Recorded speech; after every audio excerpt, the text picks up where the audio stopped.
Have you ever wondered what Sparta was really like? What it took to become a Spartan warrior? We have all seen the movies. We have seen the capes, the slow-motion battles, and the impossible heroes. But the truth of Sparta is far stranger and darker, and it is much more human. Tonight, we are going back to the year 400 BC. We will walk in the shadow of a Spartan warrior, Aristodemus.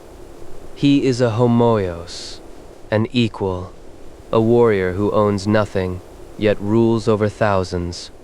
This is not a story of gods. It is a story of a machine made of men. It is a story of a city that was so afraid of its own slaves that it turned itself into a prison. Take a deep breath. Feel the weight of the bronze on your shoulders. Listen to the distant sound of the flutes. This is a day in the life of a Spartan warrior. This is what life was really like. Chapter 1. The cold dawn, the warrior awakens. It is the year 400 BC. The sun has barely risen. The first thing Aristodemus feels is the damp. It is not the damp of a morning mist, but the biting, bone-deep chill of the Eurotas Valley, creeping up through the floor of the barracks.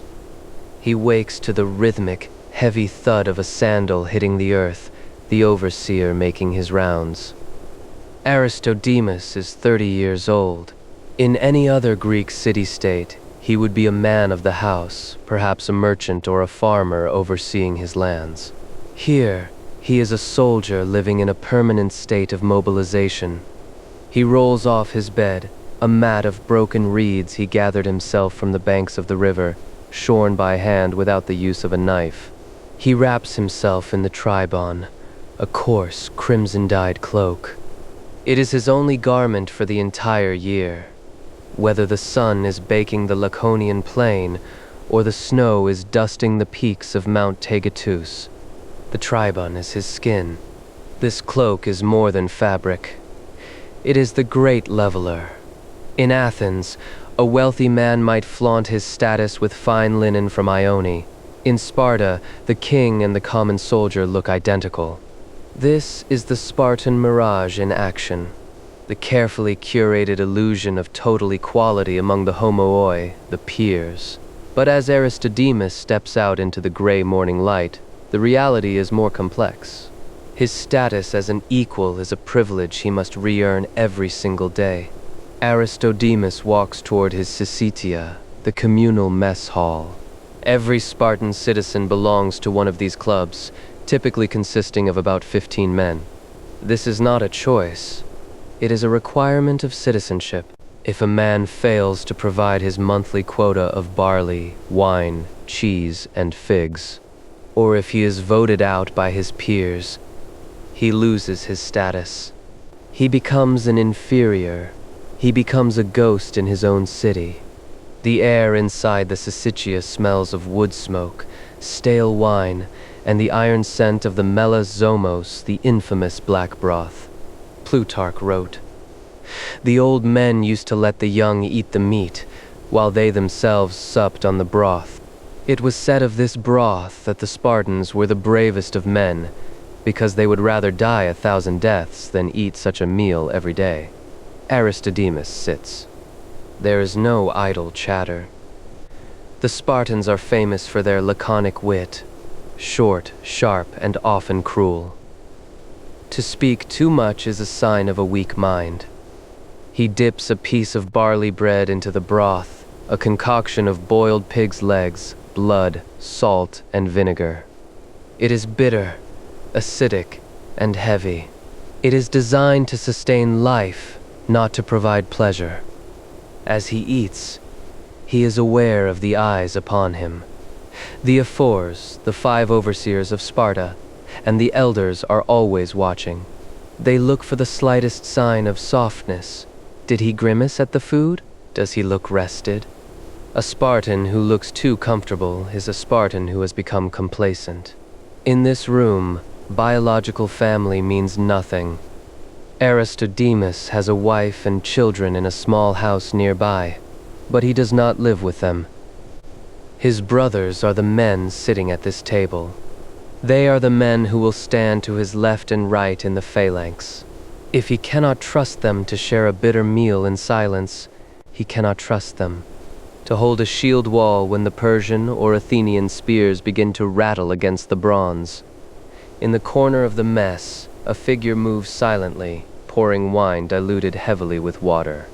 This is a Helot, one of the thousands of enslaved Greeks from Messenia. They outnumber the Spartans 7-1. Aristodemus catches the Helot's eye for a fraction of a second. There is no warmth there, only a cold, vibrating hatred. This is the silent engine of the Spartan day. Aristodemus can spend his morning training and his afternoon hunting only because the Helot is tilling his soil. But this freedom comes at a price, the eternal vigilance of a jailer. The meal ends as abruptly as it began. There is no lingering over wine. The sun is up, and the drills are calling. Aristodemus stands, his hand instinctively checking the callus on his shoulder where the heavy strap of the Aspis shield usually rests. The day in the life has truly begun. And in Sparta, a day is simply a preparation for a war that never truly ends. Chapter 2. The Agoge, a warrior selection process. Aristodemus pauses outside the Syssitia, the morning wind biting at his exposed skin. His mind wanders not to his wife, but to a memory from 23 years ago. He remembers the day the peers came to his mother's house to take him away. He was 7 years old. In any other city, a 7-year-old would be learning his letters or playing with hoops. In Sparta, a 7-year-old belongs to the state. This was the start of the Agoge, the most grueling educational system in human history. In any other city, a 7-year-old would be learning his letters or playing with hoops. In Sparta, a 7-year-old belongs to the state.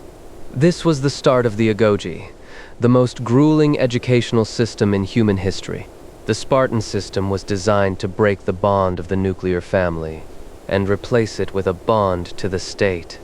Aristodemus was placed into a agili, a herd of boys. From that moment on, his father was no longer his protector.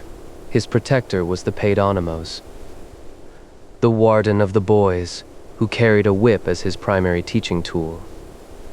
The Agoge was a 13-year-long sorting process. If you were weak, you were broken. If you were slow, you were beaten.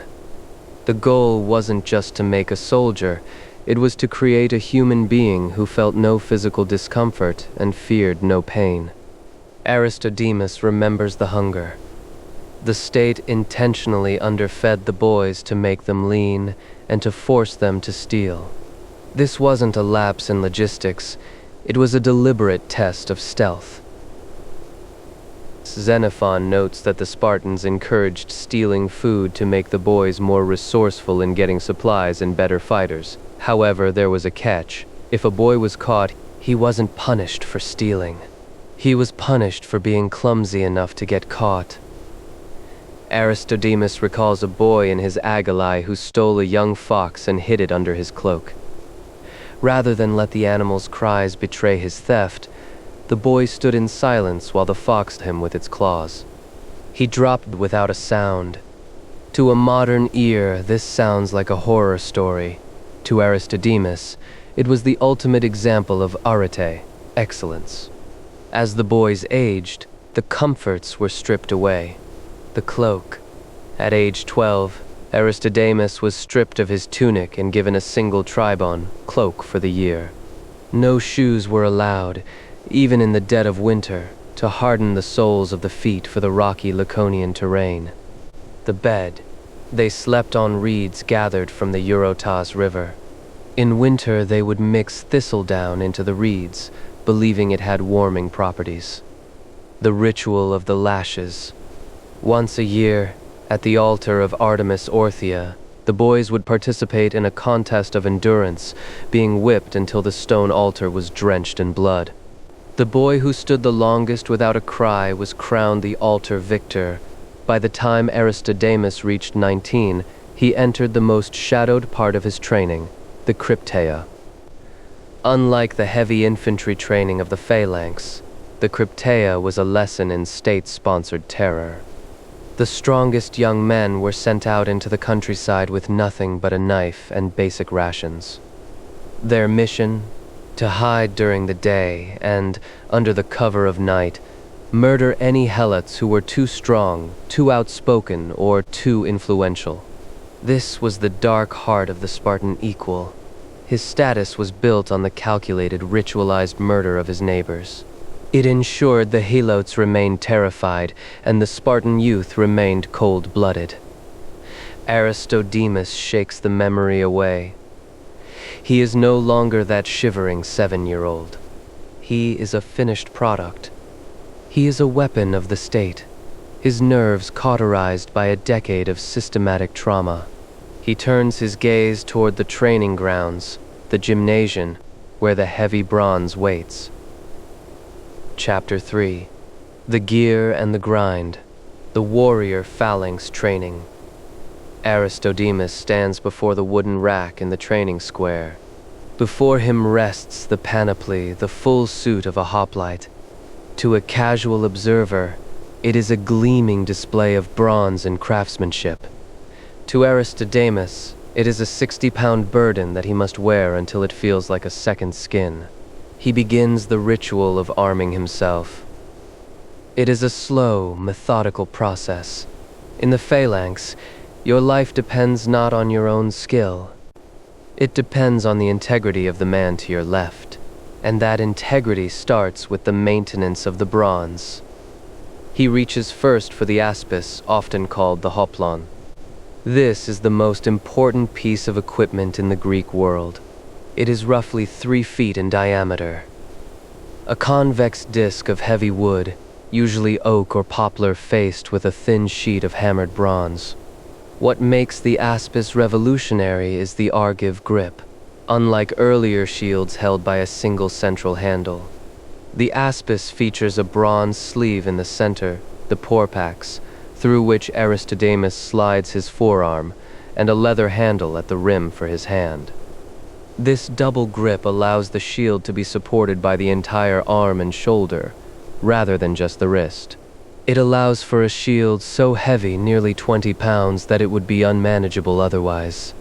However, its convex shape means it doesn't just protect Aristodemus.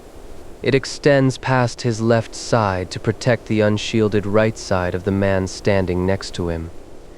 This is why a Spartan who loses his helmet or breastplate is merely fined.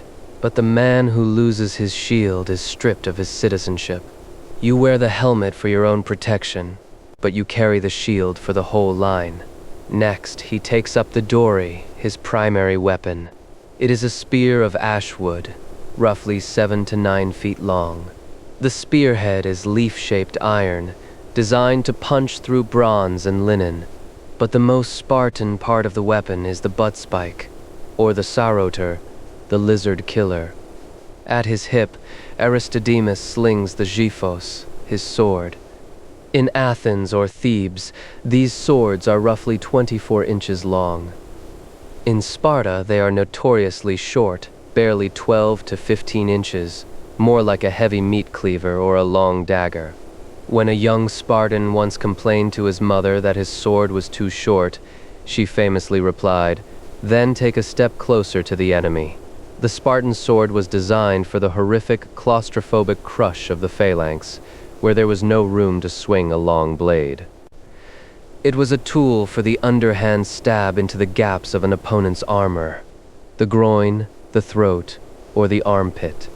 Finally, he dons the Corinthian helmet. It is a single, heavy sheet of bronze hammered into a shape that covers the entire head, leaving only a T-shaped slit for the eyes and mouth. Aristodemus feels the world shrink. The helmet is a sensory deprivation chamber. It muffles sound to a dull roar. It cuts off peripheral vision entirely. To see the enemy, he must look straight ahead. This is by design. A hoplite doesn't need to see what is happening to his flank. The officers will handle that. He only needs to see the man in front of him and the shield of the man beside him. Now fully encased, Aristodemus begins his drills. The weight is immediate. The heat. Under the Mediterranean sun, the bronze cuirass becomes an oven. Sweat pours down his chest, trapped against the padded linothorax linen armor he wears beneath the bronze to prevent chafing. The weight, 60 pounds, 27 kilograms, rests on his shoulders and hips. His greaves, shin guards, pinch his calves. His neck muscles strain against the weight of the helmet. The breath. In the helmet, his own breath echoes back at him. Carbon dioxide builds up. The air becomes hot and metallic tasting. The grind isn't just about the weight, it's about the othismos, or the push. Spartans spend hours practicing the collective shove. They lock shields, shoulder to shoulder, and literally push against each other. It is an aerobic nightmare. The pressure is so intense it can crush the ribs of the men in the front ranks. Aristodemus must hold this weight for hours. If he wavers, the line breaks. If the line breaks, the city dies. The bronze is heavy, but the weight of Spartan expectation is far heavier. Returning back to our warrior, as Aristodemus finishes his morning drill, his body is trembling with the shake, the neurological exhaustion that comes from holding a 20-pound shield at a dead level for hours. He is covered in a layer of grime, oil, and bronze dust. But there is no rest. The sun is at its zenith, and now he must deal with the most dangerous element of Spartan life, the political and social hierarchy that keeps this machine running. Chapter 4. The Helot Shadow. Sparta. A police state. Aristodemus leans his spear against the barracks wall. His muscles are screaming. His skin is raw from the bronze, and his stomach is a hollow pit. He looks out toward the rolling hills of the Eurotas Valley. In the distance, he sees them, small, bent figures moving through the barley fields. These are the Helots. In the popular imagination, Sparta is a city of soldiers. In reality, Sparta was a tiny, armed camp sitting atop a massive, simmering volcano of human misery. For every equal like Aristodemus, there were 7, perhaps 10, Helots. Without them, the Spartan way of life would vanish in a single afternoon. Aristodemus does not work. He does not plow. He does not harvest. And he does not haggle in the marketplace. To do so would be a disgrace, a Benozic activity beneath a citizen. His entire existence is funded by his kleros, a state-assigned plot of land.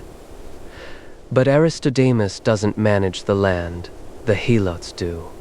The Helots were not like the chattel slaves of Athens, who were often foreigners bought in markets. The Helots were Greeks. Most were Mycenaeans, a proud people conquered by Sparta centuries ago. They lived in their own villages, raised their own families, and practiced their own customs. But they were bound to the land, and forced to give half of everything they produced to their Spartan masters. Because the Helots were a conquered nation rather than individual property, the threat of revolt was existential. To keep a population that outnumbers you 10 to 1 in check, the Spartans didn't just use violence, they used psychological warfare. Every year, the ephors, the 5 high overseers, made a formal declaration of war against the Helots. This was a legal loophole. By declaring war, a Spartan could kill a Helot without committing murder in the eyes of the gods. It was a state-sanctioned hunting season. Aristodemus remembers the lessons he was taught as a boy in the agoge. Forced drunkenness. To teach Spartan youths the value of self-control, Helots were forced to drink undiluted wine until they were falling down drunk. They were then paraded through the mess halls as a laughingstock, a living warning of what happens when a man loses his dignity. The dog-skin cap. Helots were forced to wear caps made of dogskin and sheepskin tunics to visually distinguish them from the civilized Spartans. The quota of lashes. Regardless of their behavior, Helots were often beaten a set number of times per year simply to remind them that they were slaves. As the sun begins to dip behind the mountains, the shadows grow long. This is the hour of the Crypteia. Earlier, we saw the Crypteia as a final exam for young Spartans. For the Helots, it was a reign of terror.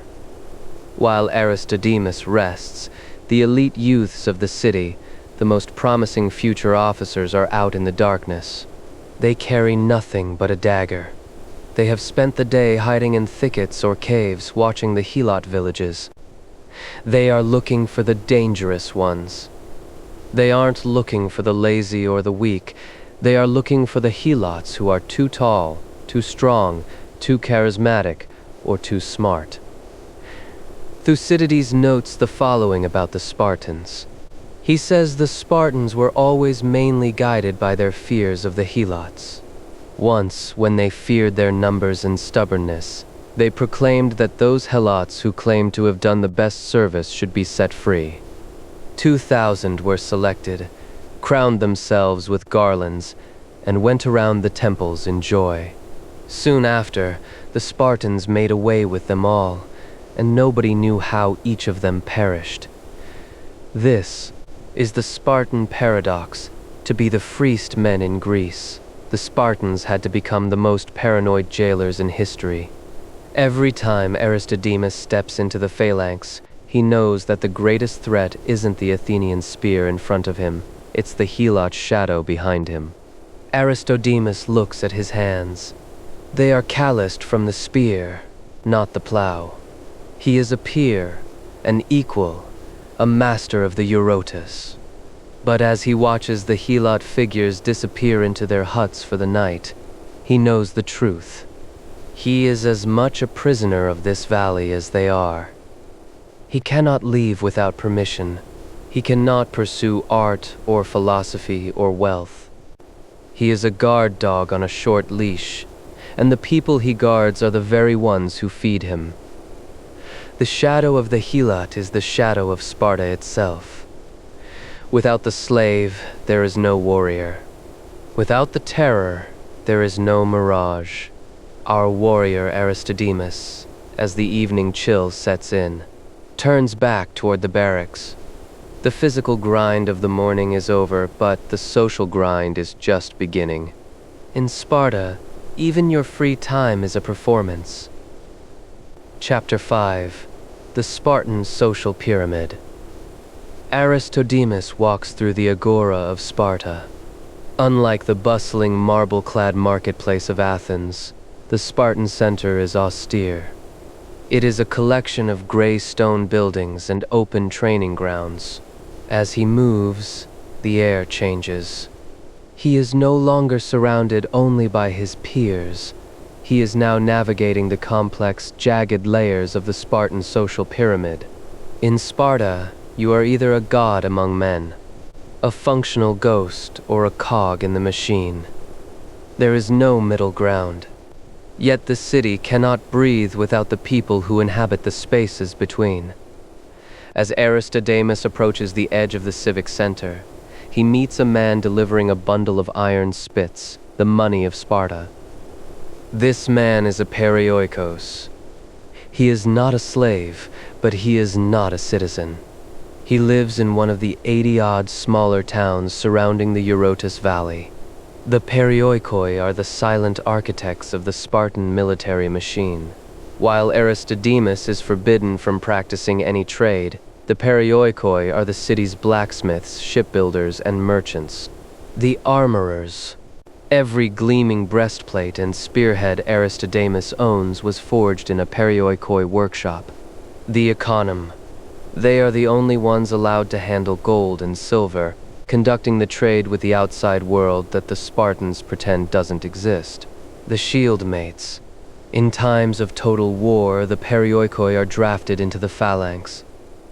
They fight alongside the Spartans, but they will never sit in a syssitia. They have freedom without voice.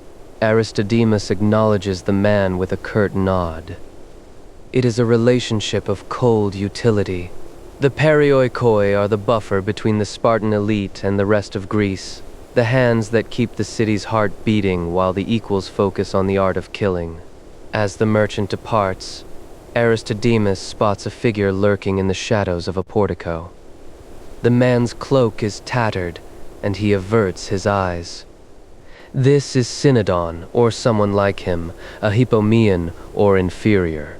This is the nightmare that keeps Aristodemus awake at night. A hypomean is a man who was born a Spartan, who survived the agoge, but who fell. Perhaps he couldn't pay his mess dues because his crops failed. Perhaps he showed a moment of trembling cowardice on the battlefield. The punishment for being an inferior is a living death. The social erasure, no peer will speak to him. He must give way to everyone in the street. The visual shame. He is often forced to wear a cloak with multicolored patches and shave only half of his beard, a physical brand of his inadequacy. The radicalization. Because these men have Spartan training but no Spartan rights, they are the most dangerous people in the state. They know the weaknesses of the Phalanx better than any enemy. Xenophon recounts that when an inferior named Cynodon was asked why he wanted to overthrow the Spartan elite, he replied simply, so as to be inferior to no one in Laconia. He claimed that for every one Spartan peer, there were 100 inferiors, Helots, and perioikoi who would gladly eat the Spartans raw. Aristodemus feels a chill that the tribune cannot block. He realizes that his status is a razor's edge.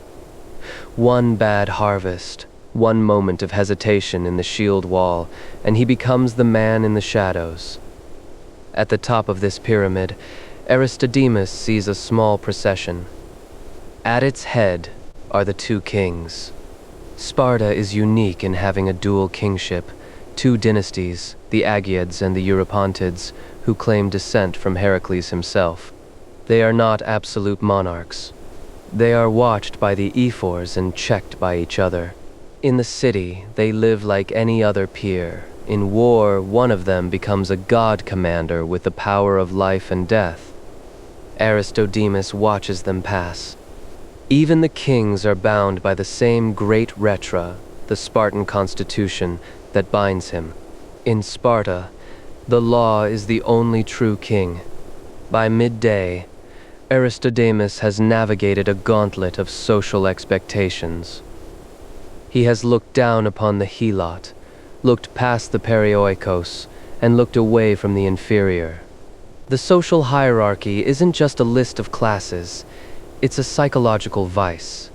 It ensures that every equal is so terrified of falling into the lower tiers that they will endure any hardship and commit any atrocity to stay at the top.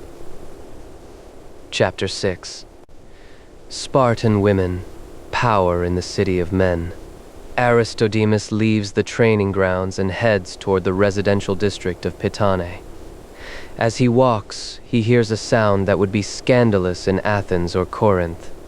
A loud, ringing laughter of women in a public space. In the rest of the Greek world, a virtuous woman is a ghost. She is confined to the women's quarters, veiled when she steps outside, and forbidden from speaking to men who are not her kin. But as Aristodemus passes the open running tracks, he sees young women, unveiled and clad in short chitons that reveal their thighs, competing in foot races and wrestling matches. This is the Spartan woman. To the rest of Greece, she was a scandal. To Sparta, she was the bedrock of the state. The Spartan philosophy was brutally logical. Strong mothers produced strong sons, while Athenian girls were taught to weave wool and keep silent. Spartan girls were put through a state-regulated physical regime. They ran, they wrestled, they threw the discus, and they hurled the javelin. They were even known to participate in the gymnopedia, performing complex choral dances in the heat of the sun. The goal wasn't just health, it was the elimination of feminine frailty. A woman who could withstand the pain of a hard sprint was a woman who could survive the high mortality rate of childbirth. Aristodemus reaches his own home. He does not own it in the way an Athenian owns his house. He is a soldier on permanent deployment. Because he spends his nights in the barracks and his days in the gymnasia or the mess hall, the domestic world belongs entirely to his wife, Gorgo, named after the famous queen. In the absence of their husbands, Spartan women became the de facto managers of the Spartan economy. Land ownership. By the late classical period, women owned roughly 40% of the land in Laconia. They inherited property directly, a right unheard of in other Greek polis. Financial agency. While Aristodemus deals in useless iron spits, Gorgo manages the grain yields of the kleros, negotiates with the perioikoi craftsmen, and ensures the family's mess dues are paid. The voice of authority. Because they were the ones who stayed in the city while the men were on campaign, women held immense social influence. They were the keepers of Spartan honor. Aristodemus enters the courtyard and sees Gorgo. There is no submissive bowing. In Sparta, women were famously sharp-tongued. When an Ionian woman once asked Queen Gorgo why Spartan women were the only ones who could rule men, she replied, "Because we are the only ones who give birth to men." This wasn't just a witty retort, it was a social contract. The Spartan woman was the primary enforcer of the military code. If a man returned from battle alive but defeated, it was often his mother or wife who would publicly shame him, sometimes even refusing to let him into the house. Plutarch in his Sayings of Spartan Women wrote, "A Spartan woman, as she handed her son his shield, exhorted him, either this or upon this," meaning, return with your shield in victory, or be carried home dead upon it as a litter. Aristodemus remembers their wedding 10 years ago. It was not a grand procession with flutes and torches. It was a ritualized theft.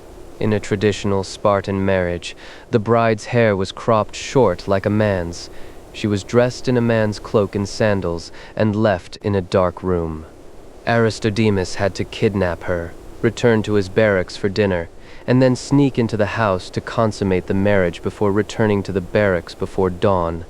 For the first years of their marriage, many Spartans never saw their wives in the daylight.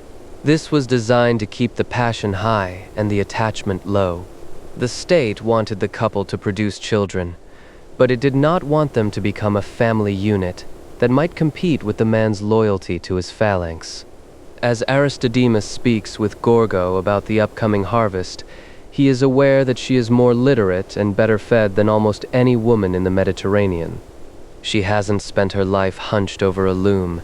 She has spent it in the sun, exercising her body and her mind. However, this freedom had a dark price. Her purpose was singular, to be a breeder of warriors. If her son died in battle, she was expected to show no grief, but rather pride. If he fled, he was no longer her son. The Spartan woman was not liberated in the modern sense. She was a high-ranking officer in a system that viewed human beings as assets of the state. She was the hand that polished the shield, and the voice that made sure its owner never dared to drop it. The conversation is brief. The sun is now high, and the most important part of the Spartan day is approaching, the time of religious sacrifice and the consultation of the omens. In Sparta, even the kings do not move unless the gods and the secret police give the word. Chapter 7. Law and Religion in Sparta. Gods, omens, and the iron law. Aristodemus stands in the center of the city, but his eyes are not on the horizon where the Athenian navy might be gathering. Instead, he is looking at the sky. In Sparta, the spear is powerful, but the omen is absolute. To the rest of Greece, the Spartans were the ultimate professional soldiers. To themselves, they were the ultimate religious zealots. While Athens debated philosophy and rhetoric, Sparta listened for the rustle of sacred oak leaves and the entrails of slaughtered goats. This was a city-state governed by a profound, almost paralyzing superstition. At the heart of Spartan superstition sits a political body unlike any other in the ancient world: the ephors, the overseers. Every year, 5 men are elected from the body of the homoioi. Their power is staggering. They can fine the kings, imprison them, or even depose them, but their most terrifying power is mystical. Every 9 years, on a clear and moonless night, the ephors sit in total silence, gazing at the heavens. If they see a star shoot across the sky from one specific quarter to another, it is interpreted as a sign that the kings have offended the gods. On this omen alone, a king could be suspended from his duties. This wasn't just politics, it was a psychological check on power. The ephors ensured that the Spartan mirage of equality extended even to the throne. If a king became too arrogant or too successful, the gods, via the ephors, would invariably find a reason to pull him back to earth. Aristodemus remembers the year 480 BCE. The stories passed down from his grandfather about the Battle of Thermopylae. Many ask why only 300 Spartans went to hold the pass against millions of Persians. The answer wasn't just tactical, it was religious. The Persians arrived during the Carneia, a 9-day festival dedicated to Apollo Carneos. For a Spartan, to march to war during the Carneia was not just a breach of military protocol, it was a cosmic crime that invited the destruction of the entire race. The Spartans were so bound by their religious calendar that they famously arrived late to the Battle of Marathon. They waited for the full moon, as their law dictated, marching 150 miles in 3 days, only to find the battle already won by the Athenians. This was not laziness, it was a terrifyingly rigid adherence to the divine schedule. During the Carneia, Aristodemus and his peers do not live in the barracks. They live in rafts or temporary shelters, mimicking the ancient nomadic life of their ancestors. They participate in a ritualistic chase. If a runner is caught by the grape cluster bearers, it is a sign of good luck for the city. If he isn't, the city is cursed. The fate of the Spartan Empire often hung on whether a young man tripped during a ritual foot race. Aristodemus watches 2 men walk toward the king's quarters. These are the Pythians. Their entire job is to act as permanent ambassadors to the oracle at Delphi. Every word the oracle utters is recorded and kept in a sacred archive that only the kings and the Pythians can access. Sparta did not make foreign policy based on trade routes or silver mines. They made it based on the cryptic, smoke-induced hexameters of a priestess sitting on a tripod 100 miles away. Even when the army finally marches, the superstition does not end. Before crossing the Spartan border, the king must perform the diabateria, a sacrifice to Zeus and Athena. If the liver of the sacrificed animal is unfavorable, if it is misshapen, discolored, or missing a lobe, the entire army, thousands of men and horses, turns around and goes home. Aristodemus has seen it happen. He has been packed and ready for blood, only to be told that the gods said no. This created a unique psychological advantage. When a Spartan army finally did arrive on the battlefield, the enemy knew one thing for certain: the Spartan gods had personally authorized this slaughter. There was no doubt in the mind of the hoplite. He wasn't just fighting for Sparta, he was the physical manifestation of a divine decree. There is a specific god the Spartans worshipped that few others did: Phobos, fear. To a Spartan, fear was not something to be conquered, but something to be harnessed and channeled. They built a temple to fear. They believed that the discipline of the Phalanx was held together by a holy fear: fear of the law, fear of the gods, and fear of the man standing next to you. As the sun begins to set, the priests of the various temples begin the evening libations. Aristodemus bows his head.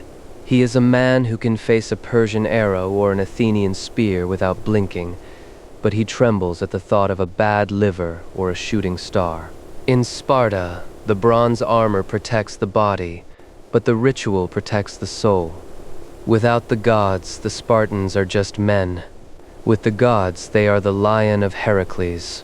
But religion is not the only thing that binds the Phalanx. There is also the physical reality of the battle itself.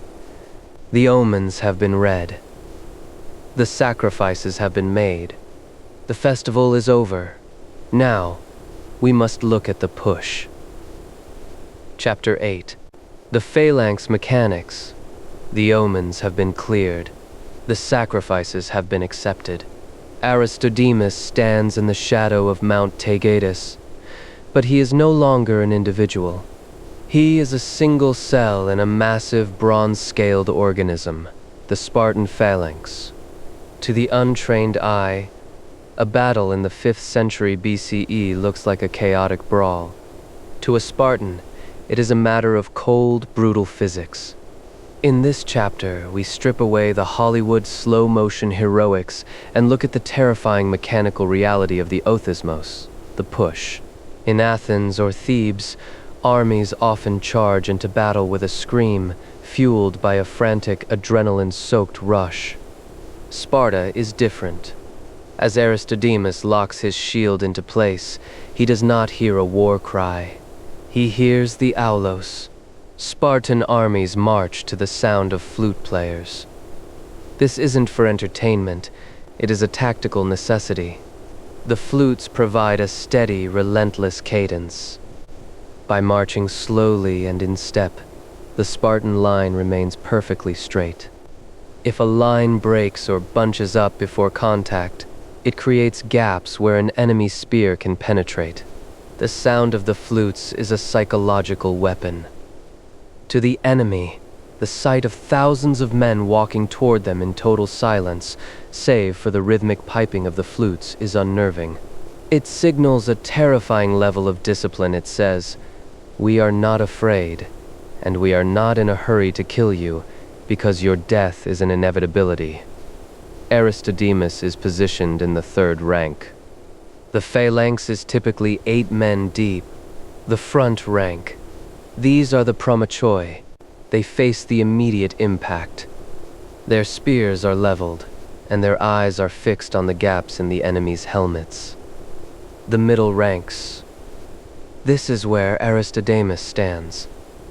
His spear is resting on the shoulder of the man in front of him, angled slightly upward. He is the reinforcement, the rear rank. The Aragos, the tail leader. His job is to keep the men in front from retreating, and to kill any enemy that manages to slip through the line. When the two lines finally meet, it isn't always a flurry of swordplay. Often, it is a literal shoving match. This is the othismos. Imagine 2 massive walls of bronze and muscle slamming into one another. Aristodemus plants his feet into the dirt. He leans his shoulder into the interior of his aspis and pushes with his entire body weight against the back of the man in front of him. The pressure is immense. In the center of the phalanx, the air is squeezed out of your lungs. You cannot see the enemy. You can only see the back of your comrade's helmet and the sweat-soaked tunic of the man to your left. You hear the deafening roar of wood splintering and bronze grinding against bronze. The physics of the push. The push was a collective effort. The goal was to use the combined weight of 8 ranks of men to physically uproot the enemy line. If your push was stronger, the enemy would lose their footing. Once a man falls in the phalanx, he is stepped on by his own side and the enemy. Once the ground is lost, the line collapses. There is a strange phenomenon in phalanx warfare. The entire battle tends to drift to the right. Because every man carries his shield on his left arm, he instinctively shifts to the right to seek cover behind the shield of the man next to him. Aristodemus feels this pull. The Spartan peers are usually placed on the right wing, the position of honor. From here, they can outflank the enemy's weaker left wing. The battle becomes a giant, slow-motion clockwise rotation. The Spartans don't just fight, they steer the battle. While the men in the back push, the men in the front two ranks are engaged in spear work. In the 415 BCE era, this was likely done with an underhand grip. Aristodemus watches for the opening. In a wall of bronze, the openings are small: the throat, the groin, the gap between the shield and the helmet. The Spartan dory spear is used like a piston, short, sharp stabs intended to disable, not necessarily to kill instantly. The goal is to create a dead weight in the enemy line that causes the men behind him to stumble. The battle is not won when the most men are killed. It is won when one side breaks. Suddenly, Aristodemus feels the resistance in front of him vanish. The push gives way. The enemy line has shattered. In any other Greek city, this is the moment of the great slaughter, where the victors chase down the fleeing losers. But not Sparta. As the enemy turns to run, the flutes change their tune. The Spartan king signals the halt. Why? Because a Spartan doesn't fight for bloodlust. He fights for order. To chase an enemy is to break your own formation. To break your formation is to become disordered, and in the Spartan mind, disorder is the only true defeat. They have won the ground. They have proven their arete. They let the broken survivors run, for they want the survivors to go home and tell the world what happened when they met the equals in the Eurotas mud. Aristodemus stands among the fallen.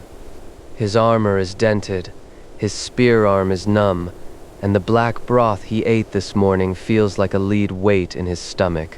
But the Phalanx is still standing. The line is still straight. Now the sun begins to set on the battlefield. It is time for the final, most somber part of the day. Chapter 9. Evening in the Spartan barracks. The push is over. The sun hangs low, casting long, bloody fingers across the Laconian plain. Aristodemus returns to the city, his bronze armor dull with the dust of the march and the dark stains of the Phalanx. But in Sparta, there is no winding down. The transition from the battlefield to the barracks is not a return to private life. It is a return to a different kind of combat, the social war of the Syssitia. As the evening air cools, the Spartans gather for the second communal meal of the day. This is the hour of laconic wit, a time when the tongue is used as precisely as the spear. In the rest of Greece, the evening meal is a time for the symposium, a lavish drinking party filled with poetry, philosophical debate, and rhetorical flourishes. To a Spartan, this is chatter. The Spartans practiced brachilogia, the art of saying everything in as few words as possible. At the mess table, the elders bait the younger men. It is a verbal agoge. If Aristodemus is asked a question, he must answer with a sharp, biting truth. To be laconic is to be intellectually minimalist. When Philip II of Macedon sent a message to Sparta saying, "If I enter Laconia, I will raze Sparta to the ground," the ephors sent back a single-word reply: "if." This humor served a psychological purpose. It built a thick skin. If you could withstand the public ridicule of your peers at dinner, you could withstand the pressure of a Persian volley. The dinner table was a place where softness was hunted down and killed with a joke. Unlike the Athenians, who often drank to the point of wild revelry, komos, the Spartans were notoriously sober. They viewed drunkenness as a loss of the very self-mastery, enkrateia, that made them superior to the barbarians. The Helot was used as a living negative example. By witnessing the beast, the Spartan reaffirmed his own humanity, or at least his own discipline. It was a dark, instructional theater that ensured the peer felt a visceral disgust for anything that resembled a lack of control. As the meal concludes and the torches are lit, we must address the most misunderstood aspect of Spartan social life, the pederastic bonds, arrests, and eromenos. In Sparta, the relationship between an older warrior, the arrests or inspirer, and a younger boy in the agoge, the eromenos or listener, was not merely a personal preference. It was a state-mandated educational tool. The purpose of the bond: educational mentorship. The older warrior was responsible for the younger boy's conduct. If the boy cried out in pain during a beating or failed a test, it was the older man who was fined or publicly shamed by the ephors. Combat cohesion. The Spartans believed that a man would fight more fiercely if his beloved or his mentor was watching. This created a chain of shame throughout the phalanx. You didn't just hold the line for Sparta. You held it so you wouldn't look like a coward in the eyes of the person you most respected. Social integration. This system ensured that every generation was vetted by the one before it. It was a way of passing down the Spartan mirage through intimate, high-pressure social bonds. While modern debates often focus on the physical nature of these relationships for Aristodemus, the primary function was surveillance. Your mentor was your first commanding officer, your teacher, and your constant judge. The evening ends not with a song, but with a disappearance. Aristodemus does not stay to drink late. He must leave the barracks. He slips out into the dark streets. He is heading to the house of his wife, Gorgo, but even here, the law is absolute. He cannot walk openly with a torch. He must navigate the city in total darkness, a skill he learned as a child in the agoge. He will enter his own home like a thief in the night. He will spend a few hours with his wife in the silence of the bedroom, but he must be back in the barracks before the first light of dawn. To be caught sleeping in his own bed would be a mark of domesticity, a sign that he has traded the iron of the state for the silk of the hearth. As he walks through the moonlit streets of Sparta, Aristodemus is a man of immense status, yet he has zero privacy. His food is regulated. His speech is trimmed. His friendships are monitored. His marriage is a clandestine operation. He is the most successful man in the ancient world, but his life is a series of walls. The barracks, the phalanx, the syssitia, the agoge, they are all cages made of bronze. The day is almost done. The warrior is tired. But in Sparta, even death is not a private affair. Chapter 10. The Final Silence. Aristodemus has spent every waking hour of his life preparing for a single moment, his end. In the rest of the Greek world, death was a cause for elaborate lamentation, towering marble monuments, and family displays of grief. In Athens, a wealthy man might spend a fortune on a tomb to ensure his name lived on in the civic memory. In Sparta, death, like life, was property of the state. As we close the book on the day in the life of our warrior, we must look at what happened when the push finally pushed back, and Aristodemus lay still on the blood-soaked earth of a foreign field. The most enduring image of Spartan death is the return of the fallen. As we touched upon with the Spartan women, the aspis, shield, was more than a tool of defense. It was a ritual object. When the battle subsided, the survivors did not leave their peers to rot. If a Spartan fell in the line of duty, his comrades would lift his body and place it upon the concave interior of his own shield. This was the on-it of the famous phrase. This was a final, grim tally of a man's worth. To be carried home on your shield meant you had died with your face to the enemy, your formation intact, and your honor untarnished. To return without your shield, even if you were alive, was a social death so absolute that many chose to fall in battle rather than face the shame of the trembler. Once the body was returned to the Eurotas Valley, the Spartan system enacted its final act of equality. Lycurgus, the legendary lawgiver, had forbidden any superstitious fear of the dead. While other Greeks buried their dead outside the city walls to avoid spiritual pollution, Spartans buried their fallen within the city, often near the temples. But there was a catch. To prevent the vanity that plagued other Greek cities, Lycurgus mandated that all graves be identical. No grave goods. A Spartan was buried in his crimson tribon, cloak, and wrapped in olive leaves. There was no gold, no pottery, and no weapons buried with him. The iron and bronze he used in life belonged to the state. It would be recycled for the next generation of the agoge, the nameless mound. For the vast majority of Spartans, the grave was a simple, unmarked mound of earth. To the state, you were a cell in the organism. Once that cell died, it was replaced. Your individual identity was irrelevant.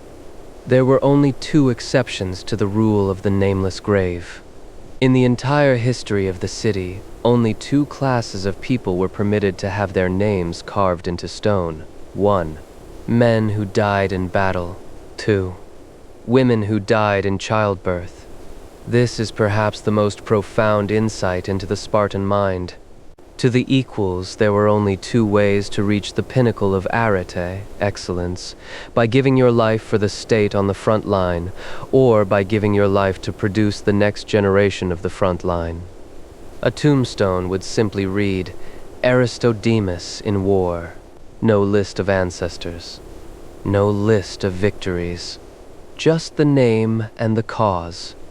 In the Spartan view, these were the only people who had truly fulfilled their contract with the city. The mourning period in Sparta was as disciplined as the march. It lasted exactly 11 days. On the 12th day, a sacrifice was made to Demeter, and the mourning was officially over. There were to be no womanish shrieks of grief, no tearing of hair, and no public displays of agony. To mourn excessively was to suggest that the death was a tragedy. In Sparta, dying for the city was not a tragedy. It was the intended purpose of a man's life. Tyrtaeus wrote, "It is a beautiful thing for a brave man to die in the front ranks, fighting for his fatherland. He is lamented by young and old alike, and the whole city feels the sting of his loss. His tomb and his children are pointed out among men, and his children's children, and his race thereafter." As Aristodemus' story ends, we see the final layer of the mirage. The Spartans wanted the world to believe they were a race of supermen who welcomed death. In reality, they were a tiny, shrinking elite who were terrified of losing even a single peer. Because their population was so small and the Helots so numerous, every Spartan death was a strategic catastrophe. This is why they fought so conservatively. This is why they were so slow to go to war. They weren't just brave, they were fragile. We leave Aristodemus now. Whether he lived to be an elder in the Gerousia or fell at the age of 30 in a nameless ditch in Attica, his life was a testament to the power of total social engineering. He was a man who owned nothing, yet felt superior to everyone. He was a man who lived in a state of constant terror of his slaves, yet called himself the only free man in Greece. He was a warrior who practiced for a war he hoped his reputation would prevent him from ever having to fight. A day in the life of a Spartan was not a day of glory. It was a day of damp floors, bitter broth, heavy bronze, and the crushing weight of having to be equal in a city that never slept. The bronze rusts. A look at Sparta's decline. We have spent a full day in the life of Aristodemus, from the cold barracks dawn to the silent evening under the watchful eyes of the ephors. We have seen a society engineered for a single purpose, to produce the most disciplined, feared, and uniform infantry the world had ever known. To the casual observer in the 5th century BCE, the Spartan machine looked eternal, as solid as the bronze of their aspides. But as we sit here on the banks of the Eurotas, listening to these sleepy stories from ages past, we must ask the final quiet question: what happened to them? The story of Sparta is not just a story of military glory. It is a profound and tragic historical fable about the dangers of a society that refuses to adapt. The very traits that made Sparta strong, its rigid equality, its isolationism, its fanatic devotion to a static law, were the very tools that dug its grave. For centuries, the Spartan mirage held. The image of the invulnerable, self-sacrificial hoplite was their greatest asset. It won battles before they were fought. But after their crowning victory in the Peloponnesian War in 404 BCE, when they finally defeated Athens and became the masters of Greece, the machine began to fracture. They had been trained for war, not for empire. Spartan law, attributed to Lycurgus, was designed for an agrarian, isolated polis. Spartans were forbidden from handling gold or silver, using only useless iron spits as currency. When victory over Athens brought vast amounts of tribute, plunder, and foreign coin into the city, the system collapsed. The equals were not equal when some generals returned with fortunes they could not legally spend. A wave of corruption, unseen in the austere days of Aristodemus, swept through the elite. The homoioi began to compete for wealth, using frontmen, often perioikoi, to manage their illegal fortunes. The great equality of the Syssitia became a facade. This greed led to the most critical failure of the Spartan state, the oliganthropia, or scarcity of men. As wealth became concentrated in fewer hands, fewer Spartans could afford the mandatory mess dues of the Syssitia. A man who could not pay his quota lost his citizenship and became an inferior, Hippomean. He fell from the pyramid. Furthermore, the Spartan obsession with purity and the eugenic demands of the agoge meant they never vetted new citizens. While Athens and Rome would eventually thrive by integrating foreigners and slaves, Sparta remained a closed club. In 480 BCE Thermopylae, there were roughly 8,000 full-citizen homoioi. In 371 BCE Battle of Leuctra, that number had dropped to barely 1,000. Sparta was running out of Spartans. The Phalanx was made of bronze, but its heart was human, and that heart was withering away. The moment the mirage shattered came in 371 BCE on the field of Leuctra. The Spartans faced their rivals, the Thebans, led by the brilliant tactician Epaminondas. Epaminondas didn't fight the traditional way. He loaded his left wing, which faced the Spartan right, the position of honor, with a massive phalanx 50 ranks deep, and he sent in his elite sacred band. He aimed to smash the Spartan elite and the Spartan king, Cleombrotus, in a single devastating blow. It worked. The Spartans fought with their characteristic bravery. But physics won. The Theban mass steamrolled over them. The Spartan king was killed. Critically, 400 full Spartan citizens fell that day.